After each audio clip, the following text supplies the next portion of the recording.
Seja bem-vindo ao projeto PUC. Vamos ser filhos da PUC e vamos começar o nosso projeto. Afinal, dia 25 nós temos prova de língua portuguesa e nós temos que saber, afinal, o que cai na prova da PUC. A prova da PUC que vai ser online esse ano. Então, se você está querendo PUC, está interessado em estudar para PUC, está querendo saber como fazer para PUC, vamos começar aqui. Então, às segundas-feiras, às 18 horas, eu entro. É uma conversa, mas só que eu vou começar a resolver questões.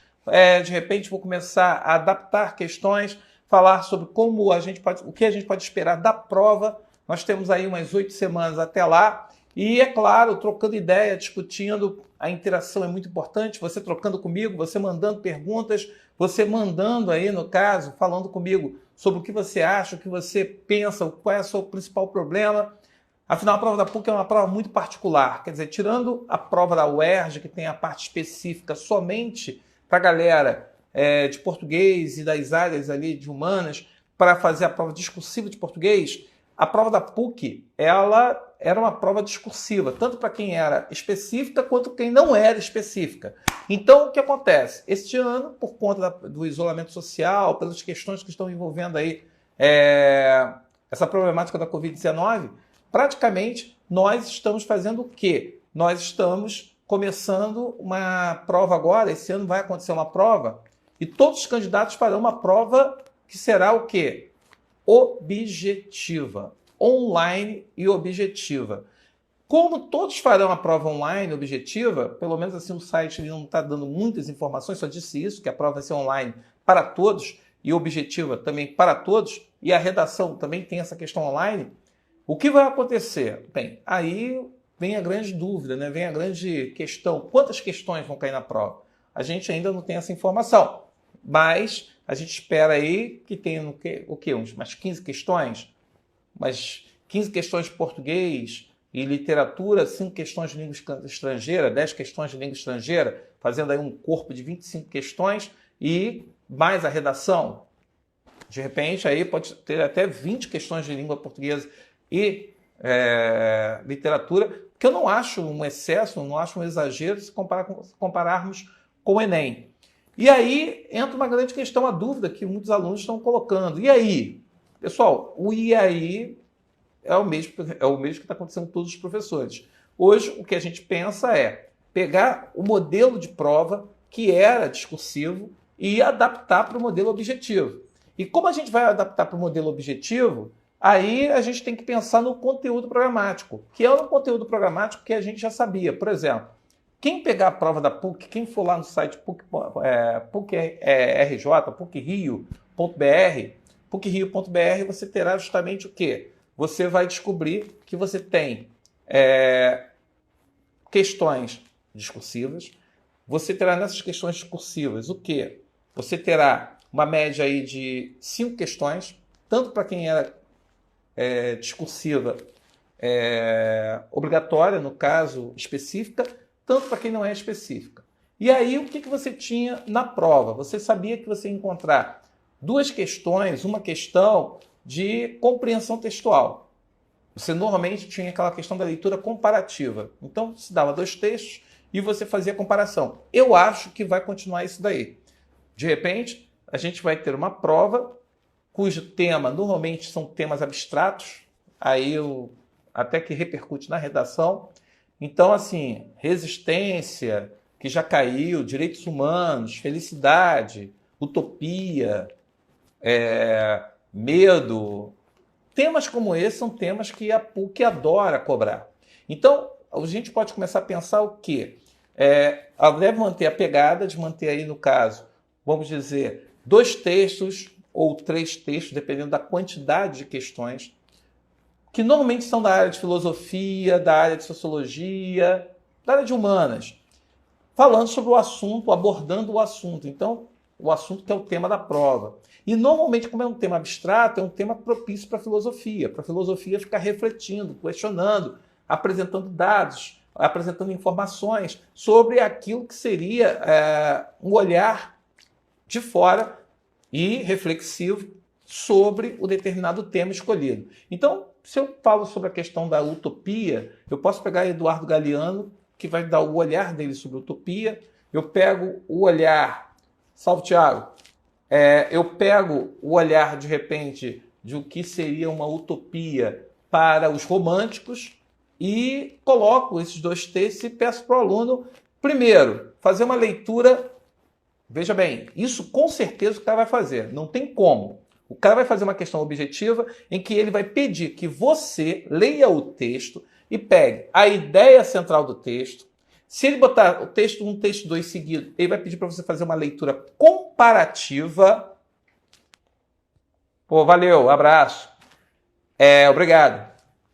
Boa tarde, tudo bem? Como é que vai a senhora? A senhora está assistindo aí, está fazendo um curso aí de português, né? E aí, o que acontece? A prova da PUC, boa tarde, a prova da PUC ela vai te pedir com certeza que você pegue o texto, leia cada um dos textos, então deve fazer de repente perguntas, múltipla escolha, sobre a ideia do texto, qual o ponto de vista do autor, o que ele está valorizando. Tô brincando. Qual a ideia central do texto, como que esse texto, qual a abordagem que ele está utilizando, qual é a estratégia utilizada por ele para desenvolver a ideia do texto, o posicionamento dele. Então, procura prestar atenção nisso. O texto que o cara vai te colocar, ele provavelmente vai te perguntar qual a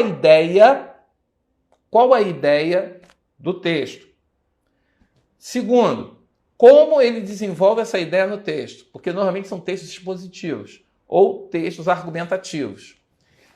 E depois ele vai pedir para você reconhecer como que, de repente, um texto faz uma intertextualidade ou uma interdiscursividade entre eles. Bem, você já pode esperar esse tipo de questão. E eu vou fazer esse tipo de questão aqui para quem estiver, no caso, inscrito para o projeto. E aí o que vai acontecer?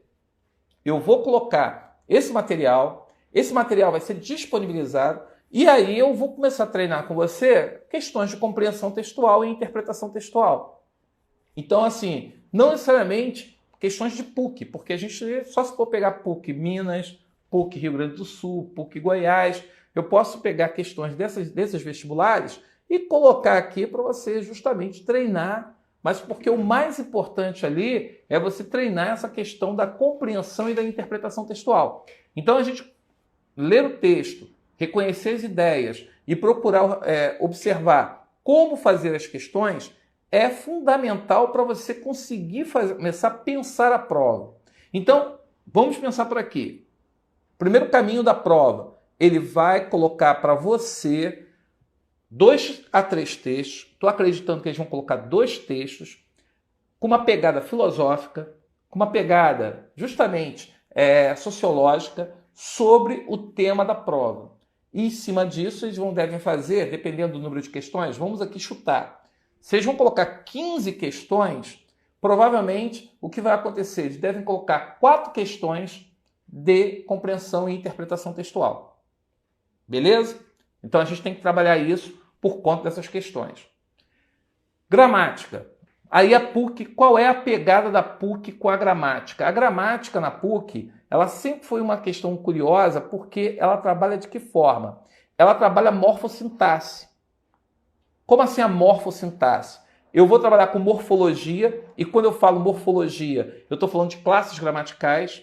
Então você sabe que a PUC ela pode pedir que você, a palavra até, ela apresenta o sentido tal. Marque a opção em que ele apresente o mesmo sentido. Questão de semântica, eu estou usando a morfologia dentro da estrutura sintática e de repente ele vai querer que você veja o mesmo valor semântico. Ou então a mesma função sintática. Então a palavra é um adjetivo lá do enunciado, e ele vai pedir que você reconheça a opção em que o adjetivo apresenta a mesma função sintática. Então você já sabe que você tem aí uma questão de morfossintaxe. A PUC tem essa característica. Então a PUC gosta muito de cobrar desde conjunções aí, o valor semântico das conjunções, qual o valor que ele estabelece, se ele normalmente aí se ele tem uma ideia de causa, concessão, finalidade. Então a PUC deve colocar na prova para vocês questões em que eles vão pedir que você reconheça onde apresenta um valor de causa ou apresenta um valor de consequência, onde a reescritura mantém o sentido original do texto. Então, a gente já pode começar a pensar que na prova que a gente vai fazer, ou na prova que você vai encontrar dia 25, eu vou ter questões que vão falar de morfologia, e aí vão estar abordando classes gramaticais. Você vai ter questões abordando função sintática, com certeza. Períodos compostos, orações subordinadas, orações coordenadas, eles vão trabalhar com isso. A PUC gosta muito de trabalhar com uma questão que eles tiraram com o tempo, mas é uma questão muito interessante. Eles davam três frases soltas, e pedia para você juntar as frases, dando uma coerência ao sentido dessas três frases. E aí ele misturava. Então você, na hora de juntar, você tinha que perceber se ao juntar você ia usar pronome relativo, se você usar uma conjunção integrante, se você usar uma conjunção adverbial ou uma conjunção coordenativa. E aí o cara bota três frases para vocês e bota a opção A, B, C, D, E, com 5 possibilidades de escrita da frase. E você vai ter que analisar para ver qual delas se torna mais coerente. Eu acredito que a PUC possa colocar uma questão dessa, porque é uma questão que pede atenção do aluno, pede conhecimento, e o aluno tem que perceber se a frase tem coerência e coesão. Então são várias habilidades para fazer uma questão. E aí é uma questão que dá trabalho. Então assim, se eu vou botar 15 questões, eu não vou botar 15 questões óbvias. Claro, toda prova tem questões fáceis, médias e mais complexas. Eu vou colocar aí que essa é uma questão complexa para muito candidato. O candidato que não tem português como a sua matéria principal, é claro que o cara vai patinar e vai patinar muito. E provavelmente vai fazer interpretações equivocadas. Então, assim, é muito importante que a gente, de repente, resgate esse tipo de questão e faça essas questões. Também eu posso pensar que a PUC pode colocar para você a famosa questão que assinale a opção em que haja um erro gramatical e não dizer qual é o erro. Quando eu faço uma questão como essa, assinale a opção que apresenta um erro gramatical ou que apresenta um desvio gramatical, que é a expressão mais usada, você vai ter que ser obrigado a quê? Se ele está falando da frase, eu vou ter que ver ortografia. Tem alguma palavra que está com escrita incorreta? Começa por aí. Então, a primeira coisa, tem alguma palavra escrita errada? Segundo, eu vou começar a ter que perceber se eu não estou usando palavras com sentidos... a palavra parecida. São parônimos, palavras parecidas, mas que ao usar essas palavras parecidas, elas têm sentidos diferentes. Então eu tenho que tomar cuidado com isso. Terceira questão, eu tenho que observar uma coisa chamada concordância. A relação do substantivo com o adjetivo, do substantivo com as palavras que estão ao redor dele. E eu tenho que perceber também a relação da concordância verbal. Pessoal, o famoso caso do verbo haver com sentido existir, que não tem plural e vocês colocam no plural. Então, assim, procura observar isso. Procura observar isso. Concordância é um assunto, e quando envolve essa coisa de reestruturação, por que o candidato erra? Porque o candidato esquece que existe uma coisa chamada ordem inversa. Tem sujeito mais predicado. Eu posso botar predicado mais sujeito. Pronto, acabei de pirar e acabei de dar um nó na cabeça de muita gente. Porque a tendência do pessoal é achar que o verbo tem que concordar com a palavra que vem antes. Se eu inverter sujeito predicado, o verbo não concorda com o objeto, o verbo concorda com o sujeito. E aí o cara patina e cai na questão. Outra questão, e essa daí eu acho mais difícil, regência. Cara, regência é complicado pra caramba. Não é qualquer um que faz uma questão de regência. A questão de regência pede muito cuidado, pede muita atenção. Então, você aí do caso tem que ficar atento. Crase, a mesma coisa. O uso da crase. Quando eu uso a crase? E aí você tem a questão da colocação pronominal. A colocação pronominal, se o pronome está colocado corretamente ou não. Então, ó, concordância, regência, crase, colocação. Olha quantas habilidades eu tenho que dominar para poder fazer uma simples questão em que ele fala sobre uma frase que apresenta um desvio gramatical. E ainda eu falei de ortografia, se a palavra não está escrita incorretamente. Agora, uma questão que eu acho que a PUC vai colocar, essa daí eu acho que é certa, pontuação. Ele já botava na prova discursiva e pedia para você reescrever a frase pontuando uma frase. E aí a PUC vai chegar e vai colocar, pode colocar para você a questão de pontuação, pedindo para você reconhecer se o uso da vírgula, dois pontos, ponto e vírgula está correto. E aí aluno sai pontuando a la Bangu, né? O cara vai tentando tatear alguma coisa e de repente ele acaba perdendo porque ele perde aquilo que seriam as noções básicas. Eu estou colocando no Missão Enem, eu acho que é a aula 14, eu estou colocando lá no Missão Enem uma aula de pontuação. E aí eu falo de todas as pontuações, eu falo de vírgula, ponto e vírgula, dois pontos. Como eu uso isso? Eu acho que a PUC vai fazer uma questão dessa. E vai fazer uma questão dessa porque é uma questão que pede vários conhecimentos. Você tem que saber pontuação de períodos simples, períodos compostos. Você tem que saber regência, concordância. Você tem que ter função sintática. Saber que não usa vírgula entre sujeito e verbo, nem entre verbo e objeto. Não se usa vírgula entre palavra, substantivo, núcleo e adjunto adnominal.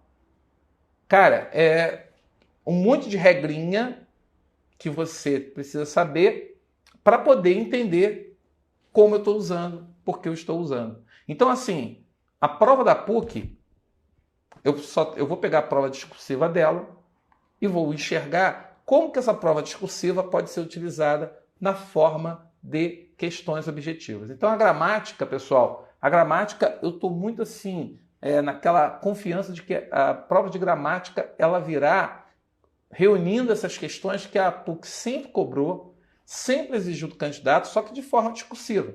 E agora vem da forma objetiva. Para algumas pessoas é mais fácil, para outras pessoas é mais complicado. Quando você faz uma prova discursiva, você sabe que, qualquer coisinha... eu escrevi alguma coisa ali, a PUC vai considerar. Agora, se eu chego e escrevo na prova questão objetiva, a opção é A, marquei B, acabou a questão, perdi o ponto. Então, a questão aí de gramática, se você tem 15 questões, eu acredito que 6 questões de gramática, 7 questões de gramática seriam aí, no caso, um número legal para bater tipo 10 questões entre compreensão e gramática. E aí eu deixo 5 questões para falar de literatura. Pode ficar 4 questões de literatura, porque normalmente eram 2 questões A e B, eu posso entender que eles vão botar 4 questões de literatura. E aí a questão de literatura depende do tema da prova.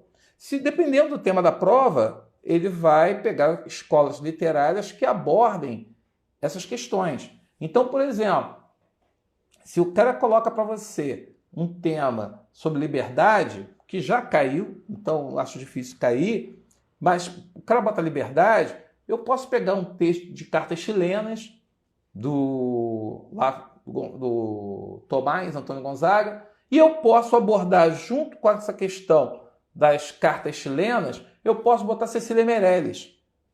Cecília Meirelles que vai abordar a questão sobre a liberdade dentro de um romance chamado Romanceiro da Inconfidência. Eu posso pegar, de repente, Cruz de Souza, que vai falar da liberdade da alma. A busca da liberdade da alma do corpo, a liberdade do espírito. Então, assim, eu posso, dependendo do tema, pensar na escola que vai cobrar. Aí, depende, como eu já falei, do tema, depende do assunto. Então, você pode chegar e dar uma releitura aí das escolas e perceber quais escolas que têm caído. A PUC tem colocado textos contemporâneos e dialogando com textos de outras escolas. Então, pode ser romantismo, ele pode falar sobre a questão do herói, ele pode falar a questão do mito. Pessoal, eu posso pegar o tema da prova e falar sobre o mito. E a partir do mito, eu posso pegar a questão da visão sociológica, posso pegar na questão filosófica e posso pegar dentro da literatura. O mito romântico, o mito na concepção ali de um Macunaíma, comparando com a questão do mito de Peri, eu posso chegar e fazer uma comparação sobre isso. E aí você cria questões bem interessantes, porque aí você fala do herói, quais são os valores que estão por trás do herói, da concepção do anti-herói, como que isso daí se confronta, como que o romantismo, dentro do seu romantismo ufanista, ele aborda isso, como que ele constrói isso dentro do texto. Então, veja bem, a proposta, pessoal, eu tenho vários caminhos que eu posso pegar. Tudo depende do tema, do assunto da prova. Então, é muito importante que a gente entenda o seguinte: o que a gente vai fazer no projeto PUC? O projeto PUC é um projeto que tem a ideia de falar para quem vai fazer a prova da PUC sobre aquilo que ela mais quer ouvir sobre o projeto. O projeto vai ficar disponível aqui os vídeos no IGTV, mas para que você possa acompanhar, você tem que se inscrever comigo pelo direct e falar comigo sobre o que você quer, qual a sua área, porque aí mandar um e-mail, porque aí eu vou mandar listas de exercícios para o teu e-mail, e nesse e-mail você vai responder, fazer o exercício, e posteriormente a gente vai justamente o quê? Corrigir aqui, tirar sua ideia, a gente vai trocar figurinha e vai debater. Porque, como diz aí o outro, muita gente está preocupado com Enem. Só que o Enem é janeiro. A prova da PUC é agora justamente o quê? Final de outubro, e você vai pegar a primeira semana ali de novembro, né? E aí muita gente está naquela ansiedade, porque a PUC já é uma forma, quer dizer, tem alguns alunos que na cabeça dele tá, se eu passar para a PUC, o Enem perde um pouco sentido para mim e eu já começo a achar que eu estou de férias. Algumas pessoas vão fazer FGV, por exemplo, porque se passar para FGV, janeiro, dependendo do pique, calor, pandemia, como é que vai estar isso? Eu não sei. Eu prefiro já fazer algo e resolver minha vida. Tem aluno que está nessa vibe, eu entendo, até mesmo que tem condições de pagar uma PUC, tem condições de fazer uma PUC e não está preocupado em fazer para uma universidade, vamos dizer, pública. E aí é uma questão de opção, é uma questão de escolha. Então, o projeto é esse. E aí é interessante a gente perceber o seguinte: as inscrições ainda não estão, não vão abrir ainda. Segunda coisa que é importante é você saber que a PUC, eu anotei até aqui, ela está com o estudo de mídia, no caso, que é bem interessante. E esse estudo de mídia aqui tem a ver justamente com o quê? Tem a ver com essa questão eles vão realocar e vão dar ênfase a 3 áreas, quer dizer, vão dividir em 3 momentos aqui. E aí, cinema e audiovisual, o segundo é ênfase, publicidade, comunicação corporativa, e o terceiro, que é comunicação e tecnologia. E vai trabalhar com as novas tecnologias, novas ideias, o que está surgindo no mercado, que o mercado já não é mais o mesmo. Então, a PUC está procurando dialogar e atender essas novidades. Então, procura ler sobre qual a área de atuação, tem uma barra explicativa lá, você clica e você lê lá no PUC Rio, PUC-rio.br/vestibular, você tem todas essas informações. A aula de hoje, nosso encontro, esse ponto de partida, é para anunciar o que é o projeto PUC. Se você quer participar realmente, se você quer que isso aqui aconteça, lembrando que foi uma consulta pública. Eu perguntei, foi feita uma pergunta se queria o projeto PUC e foi ganho, no caso, para ter o projeto. Então agora, para ir rolar, eu vou produzir listas e você, querendo participar, o que você faz? Entre em contato comigo pelo direct e a gente vai trocando. Lembrando que esse curso é gratuito. Então, assim, por ser gratuito, a sua única área aí, no caso, sua preocupação é comparecer e tirar suas dúvidas. Então, aí, não pode ter aquela desculpa de que, poxa, infelizmente, eu não sabia o que fazer para a PUC. Bem, a gente está abrindo uma porta para você pensar. E para fechar esse nosso primeiro encontro, redação. A redação da PUC é uma redação muito especial, é uma redação diferenciada. A gente está tendo um projeto aqui no canal chamado Escrita Nota 1000. Se você não conhece, se você ainda não viu, você pode ir no IGTV do @do.monteiro e que você pode acessar lá o Escrita Nota 1000. Eu estou convidando professores de redação para vir conversar comigo sobre qual é o segredo de um texto nota 1000. Então, eu já convidei Renata Cristina, professora de redação do Colégio Cursei, chamei o professor Eduardo Barbosa, que é professor da PARC, da Escola Nova, professor de vários cursinhos, e chamei, a terceira convidada foi a Tatiana Nunes, cujo vídeo entra amanhã ou quinta-feira entra aqui no IGTV. Então já tem 3 professores que foram convidados para falar sobre redação. Agora, mês que vem, vai ser o Daniel Massa e Elaine Antunes, do curso Escreva. Ora, o que acontece aqui, moçada? A redação da PUC é uma redação que normalmente ela passa pela prova de português. Como a dinâmica da prova vai mudar, como assim vai mudar? Vai ser objetiva?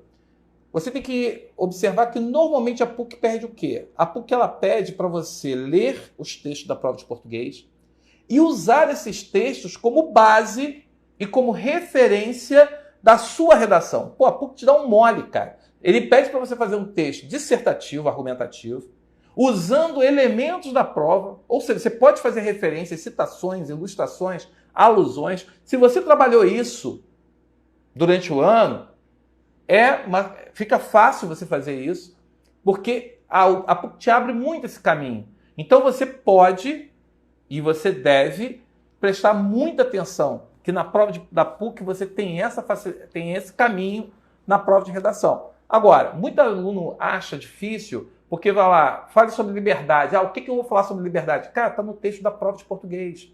O texto da prova de português, o cara está falando sobre liberdade e está te dando ideias de como pensar a liberdade.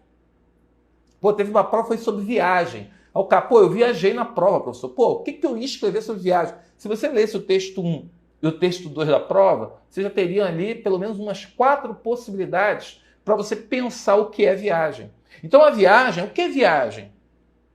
Qual o conceito de viagem? Aí o aluno ele tinha que fazer uma reflexão de que o propósito, quando você diz viagem, é você sair do seu lugar, é sair de onde você está.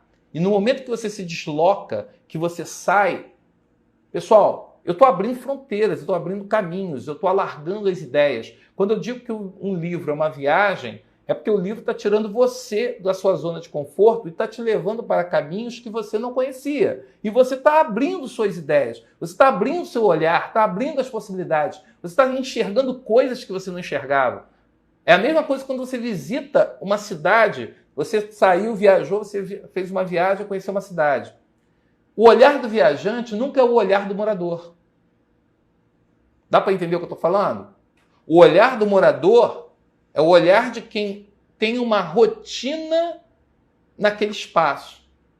O olhar do visitante é um olhar de novidade.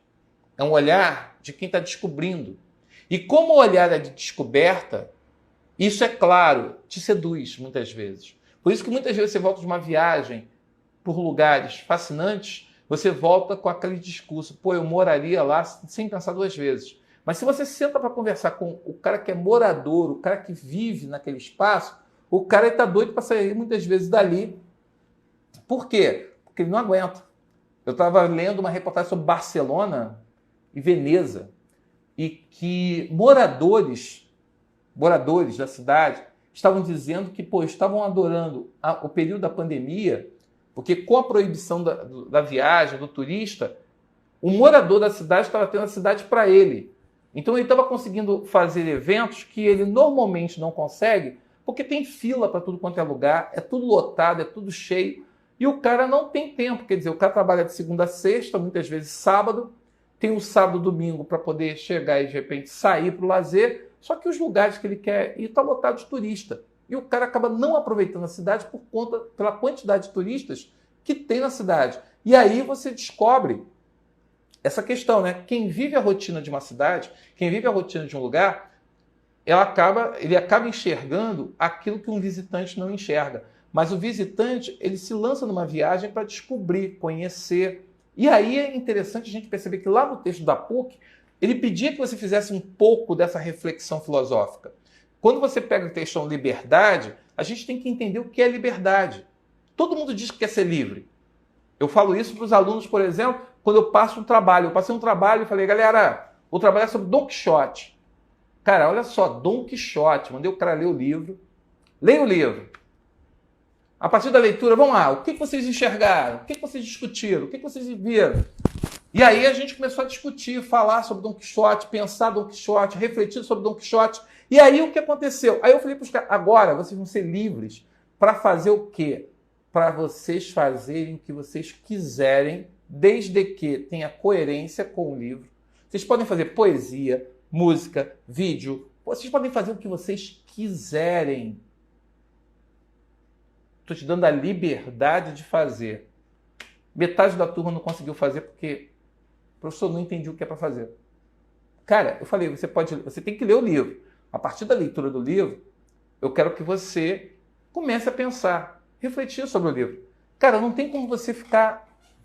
Eu não consigo entender, eu não consigo ver um leitor de Dom Quixote não se incomodar com Dom Quixote, não se sentir tocado por Dom Quixote. Cara, Dom Quixote mexe com questões que são básicas da humanidade, questões que hoje, na nossa sociedade, a gente está aqui lamentando, pedindo, sofrendo. A gente quer... Cara, o direito ao sonho, cara. O direito à liberdade, à utopia.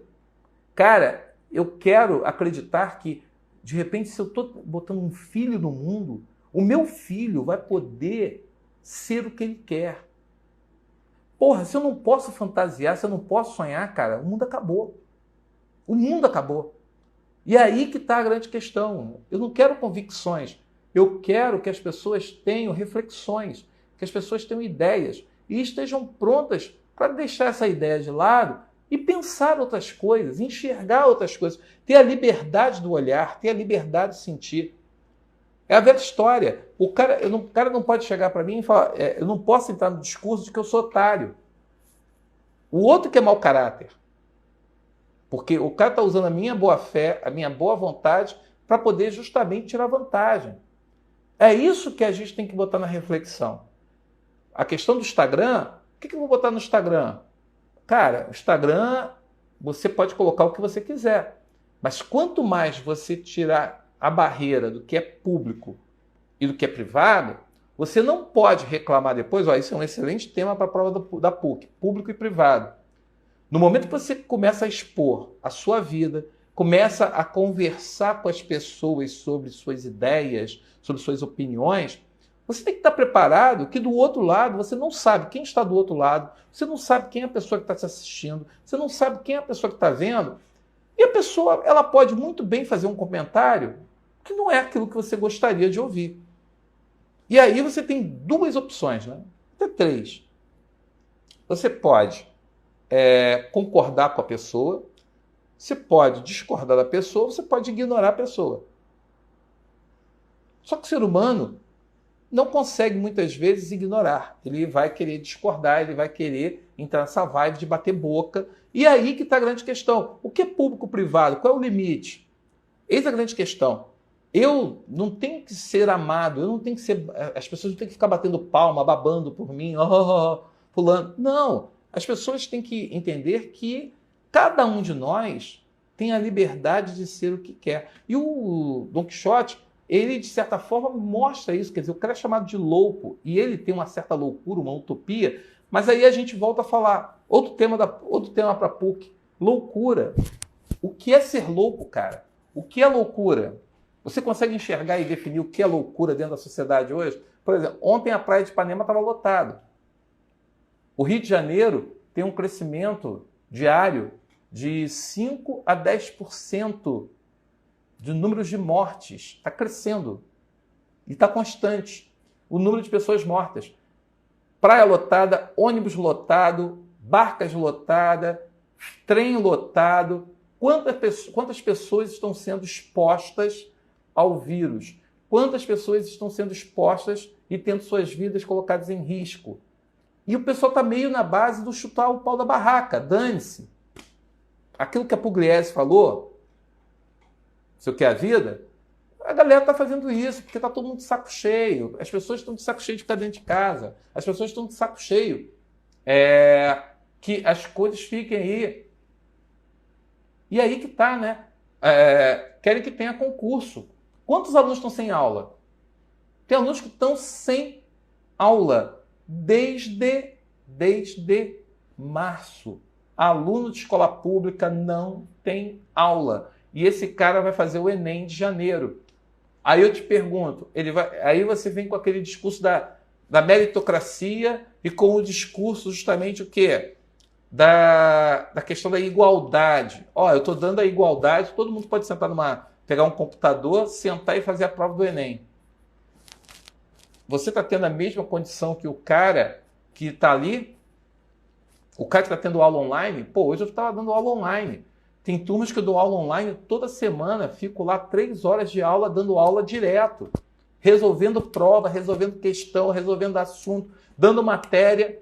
Pô, eu estou nessa vibe desde abril, praticamente. Abril, estou direto. Não parei uma semana sequer. A galera está com aula direto. Aí o cara vai falar assim, não, voltou a aula presencial em setembro, para outubro. Aí outubro, o cara vai ter outubro, novembro, dezembro, janeiro vai fazer prova.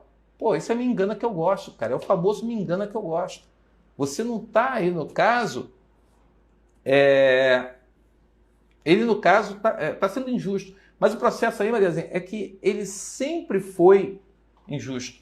O Enem, ele, por trás dessa liberdade, por trás dessa questão de que todo mundo tem acesso, a gente tem que ter a noção de que a oportunidade não é igual, pô. Não é.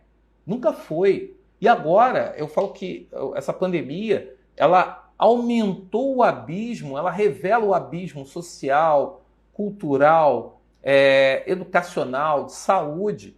Você vê, por que os caras estão um pouco se importando? Porque os caras descobriram que rico não está morrendo. Como o rico não está morrendo, quem está morrendo é pobre, é o pobre que vai para o hospital público, porque todos os hospitais particulares estão com vaga. Tem vaga no hospital particular, mas o hospital particular, ou você tem dinheiro para pagar, ou você tem plano de saúde que é caro. Quem é que está ganhando o salário mínimo hoje, que foi reduzido em R$ 89 para o ano que vem? Quer dizer, o salário mínimo, tudo está crescendo num preço absurdo. Se você entra no supermercado, o supermercado está com preço abusivo. Os caras estão subindo o preço de uma forma vergonhosa. E o cara vai reajustar o salário mínimo e ele vai reduzir com menos do que estava programado. Porque não pode ferir, aí no caso, o equilíbrio econômico e blá, blá, blá, blá, blá. E é a sociedade que se ferre. Então, assim, esse tema na PUC, a PUC pode abordar muito bem como que a pandemia, ela ampliou, ela alargou, ela escancarou para a sociedade as desigualdades que nós temos. Então, colocar essa questão das diferenças sociais, como que nós estamos convivendo com essas questões de aumento de doenças, porque está crescendo o número de infectados no Rio de Janeiro diariamente, está crescendo o número de infectados, está crescendo o número de mortes, e a gente, no caso, está tratando as coisas como se estivesse tudo bem. E aí que está a grande questão. A gente vai fazer um Enem, a gente vai fazer a prova da PUC. A prova da PUC, o perfil de quem faz a prova da PUC é uma classe média alta. Quem tem uma grana pode dispor ali de R$4 mil, R$5 mil por mês, R$60 mil ano, para poder pagar um curso. Quem faz isso é uma classe média alta. Essa daí tem o tablet em casa, tem o iPad, tem o iPhone, tem o Mac em casa para fazer a prova. O garoto da favela não vai fazer. Então, entendo a PUC fazer online. Agora, a prova do Enem, como é que vai ser essa prova? Vai ser presencial? Como é que vai ser esse presencial? Quais são... O papel pode ser contaminado. Vai botar tablet para pessoas... E aí você está falando assim, você já vai ter que dar um curso para as pessoas aprenderem a mexer no tablet? Eu me lembro de um concurso que eu apliquei uma vez em Niterói, e que era um concurso para lixeiro. E uma senhora estava fazendo a prova de múltipla escolha. Ela estava marcando todas as opções. A questão 1, ela marcou A, B, C, D, E. A 2, A, B, C, D, E.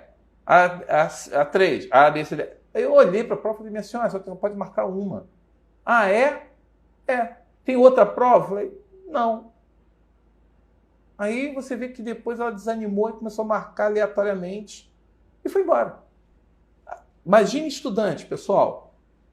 Imagine isso. As provas militares, ô Pedro, isso daí a gente já pode esperar que vai dar chabu no sentido de que vai ter aluno que vai na pressa de fazer, vai chegar e vai marcar questão que não é para marcar, e aí depois vai falar, ih, vi errado. Você vai ver, nervosismo, dia de prova, o cara chega lá e marca rápido, quer fazer rápido, prova de matemática. O cara vai chegar e vai ter lá o papel para fazer o rascunho dele, mas o cara que fica todo apavorado, todo atrapalhado, o cara acaba marcando errado. Então a gente tem uma realidade que é uma realidade assim, que é preocupante, e eu acho que quando a gente fala de prova, no caso aqui da PUC, que é o nosso assunto, a PUC ela vai explorar isso, a loucura, ela vai explorar, no caso, a questão das convicções. Pessoal, vivemos períodos de convicções. O cara tem essa questão de chegar e tornar opiniões extremas, ser extremista nas opiniões, e quando ele é extremista na opinião, ele tira qualquer possibilidade de discurso, de troca, de debate, porque o cara é extremista, o cara está em um polo oposto e não aceita o olhar do outro. E aí coloca rótulos, e isso esvazia o debate. O próprio debate pode ser tema da redação da PUC. Pessoal, a PUC trabalha com temas abstratos. Então o interessante é que você, ao participar do projeto, você esteja atento a isso e traga essas questões para a gente debater aqui, para a gente discutir como seria uma redação sobre determinado assunto, como que eu iria desenvolver, qual tipo de referência que eu faço. Veja bem, a prova do Enem ela tem uma questão que é proposta de intervenção social. Ok? Extremista radical, realmente. Você quer conversar com as pessoas só enxergam o que elas querem. Elas só enxergam aquilo que quer ver. E aí? É a carta sobre o Rio de Janeiro. Isso daí, no caso, foi uma proposta bem interessante. A PUC era uma prova que já foi uma prova que ela falava artigo de opinião, carta argumentativa. Ela não trabalhava só com dissertação argumentativa. Dos últimos anos, ela tem ficado só na dissertação argumentativa. Nesses últimos 3 vestibulares aí. Então, assim, eu acredito que eles vão manter essa vibe, até para poder não ficar zerando redação, né? Porque se ele sai do modelo que ele está acostumado a botar nesses últimos anos, cria-se o problema que o aluno pode fazer a redação de uma forma incorreta.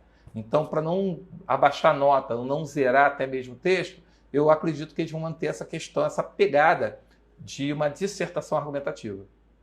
Pessoal, então assim, a ideia do projeto eu apresentei. Hoje eu falei sobre o programa, o conteúdo, o que eu acho que vai cair, como vai cair. Segunda-feira que vem eu já venho falando sobre o que você precisaria para fazer determinadas questões. Devo fazer aí umas 4, 5 questões e devo começar com 3, 4 questões para poder dar tempo em 1 hora. E eu vou oferecer esse material para quem se inscrever, para quem mandar um e-mail pelo direct. Eu vou mandar esse material, você faz o material e na segunda-feira que vem a gente troca, bate um papo. Beleza? Sexta-feira agora tem resenha literária. Devo falar sobre a Hora da Estrela. Eu posso usar a Hora da Estrela na redação do Enem? Cabe falar a Hora da Estrela? Descubra na sexta-feira na resenha literária, que é toda sexta-feira às 6 horas da tarde, e é uma resenha que eu vou sempre trazer 1 ou 2, 3 livros para poder ficar mostrando como que você pode usar texto de literatura, um texto literário para servir de base, para fundamentar sua redação do Enem. E é legal você pensar o seguinte, o que eu estou fazendo? Na semana passada foi Vidas Secas, de Graciliano Ramos. Eu falei sobre exploração do trabalhador, aí eu fiz uma ponte com a uberização do trabalho, que a gente tem nos dias de hoje, ou a precarização, e a falta e a dificuldade de negociação nessa relação patrão-empregado, que muita gente fala, não, porque o funcionário vai ser livre para discutir diretamente com o seu patrão. A gente teve um caso aí do ministro que foi discutir com o presidente mandou embora. Então, se o presidente fala isso com o ministro, imagina um simples empregado debatendo com o seu patrão. Então, esse daí são os mitos aí, são as utopias que os caras vendem para você. Então, eu discuti a questão do papel da mulher, quais são os papéis da mulher dentro de uma sociedade patriarcal, quais são os papéis que ela assume e quais os papéis que são recusados para ela. Falei sobre isso também. Falei sobre a relação familiar, pais e filhos. Até o Maurício, que estava presente aqui nesse bate-papo, ele falou sobre a questão do isolamento, a polissemia do isolamento. Aí eu falei da falta de comunicação, como que isso promove um isolamento e como cada um se torna uma ilha. Pessoal, eu fiz várias pontes com assuntos contemporâneos, até associei com essa questão de que com a pandemia o pessoal está isolado em casa, mas tem gente que está literalmente isolado. O pai está no escritório, o filho está no quarto, a mãe está no outro quarto, cada um mexendo no celular, cada um fazendo uma coisa. Estamos dentro do mesmo espaço, mas estamos ilhados, isolados, porque cada um está fazendo uma coisa. Então, assim, eu estou fazendo várias pontes de temas que estão no livro e que possam servir de base para discutir temas de redação do Enem. Então, sexta-feira, a Hora da Estrela, Clarice Lispector, eu vou fazer uma ponte e buscar ali dentro do livro situações que eu posso usar para o tema de redação. Fala com seu amigo, fala com seu colega, diz que está rolando essa resenha. É um projeto novo, é um projeto que eu estou trazendo para cá e que eu quero contar com vocês para poder trocar, discutir, ter ideias, porque a gente ficar falando sozinho é muito chato. Então, se a gente puder trocar ideias, ouvir coisas interessantes, fazer propostas interessantes, sempre é muito bom. Tá bom? Então aí, até sexta-feira, resenha literária às 18 horas e segunda-feira que vem eu começo a fazer questões para a prova da PUC. Então, espero você, muito obrigado pela presença, muito obrigado pela companhia e semana que vem tem mais.